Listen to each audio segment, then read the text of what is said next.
Hello everyone and welcome to Geeks for Geeks. The problem which we are going to see today is to find the missing number.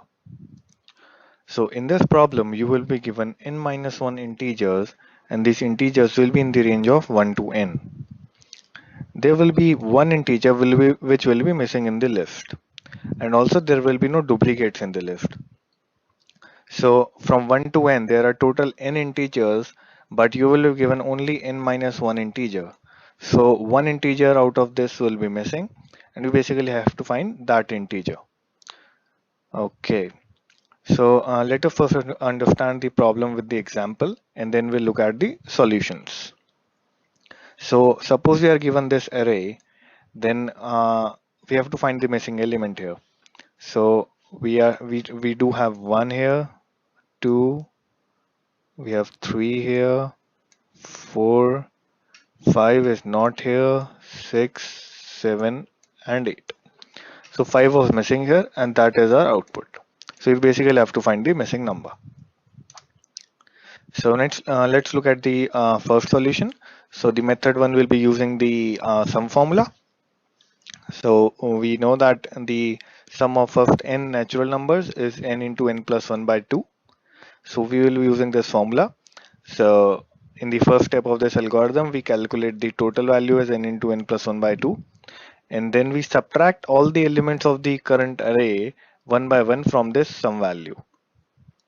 So after you have subtracted all the elements of the array from this value, you will only be left with the missing number.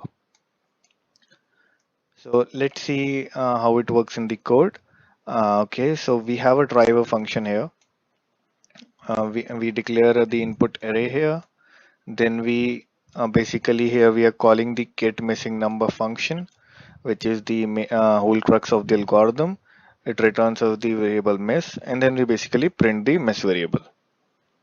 Let's see how get missing number is working. So it takes as an argument the array and the array size. Note that the n is the current size of the array, but after we include the missing element, the size will be n plus 1.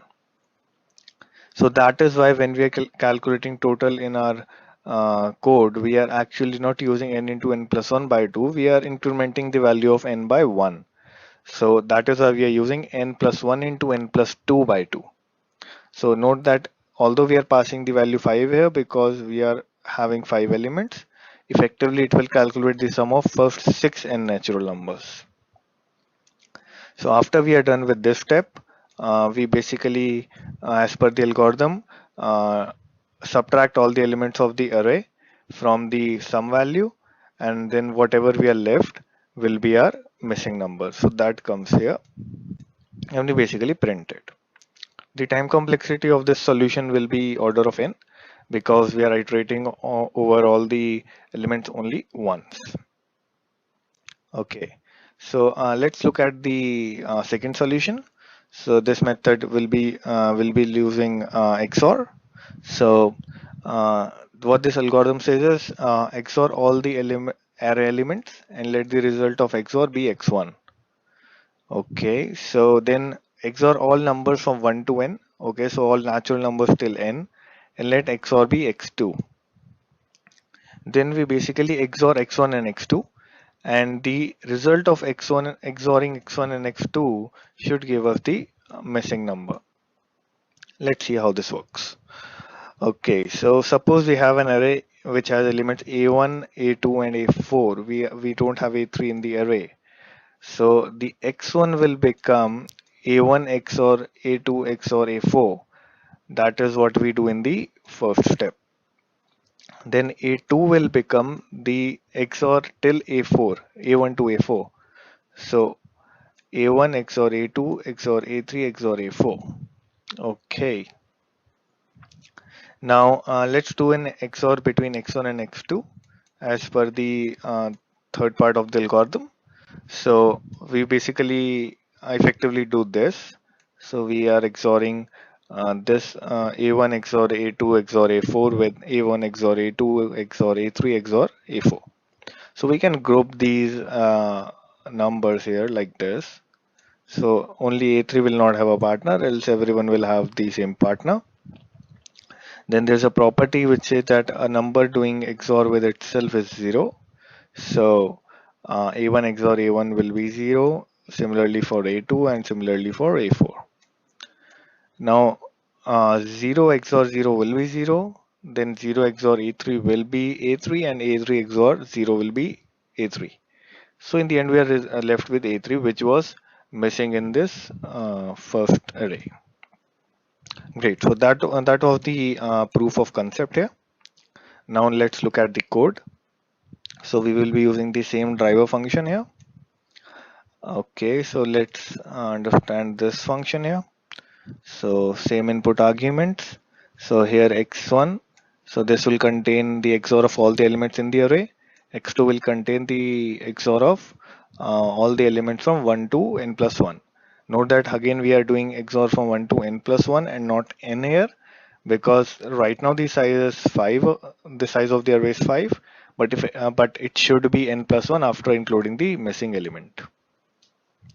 Okay, so here we are doing the XOR of the x1 with all the array elements, and we initialize it with the first value. As for the second loop, we are doing the XOR of all the elements from 1 to n plus 1. So that is what we are doing here. And finally, as per the third step of the algorithm, we are returning the value x1 XOR x2, which will basically return to miss variable, which we can print here. Again, the time complexity of this solution is order of n. Because even though we are running two loops, but they are running one after the another, so the time complexity is order of n. So in this tutorial, we basically discussed two methods. Both of those methods did the job in order of n. So which one is better? Actually, method 2 is better. Why? Because in method 1, the sum could go beyond the maximum allowed integer in case the array is very big.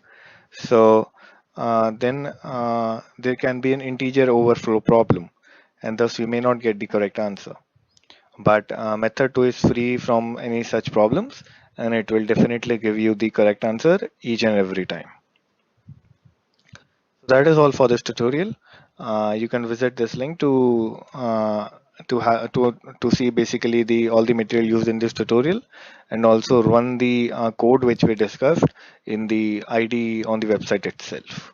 Thank you very much.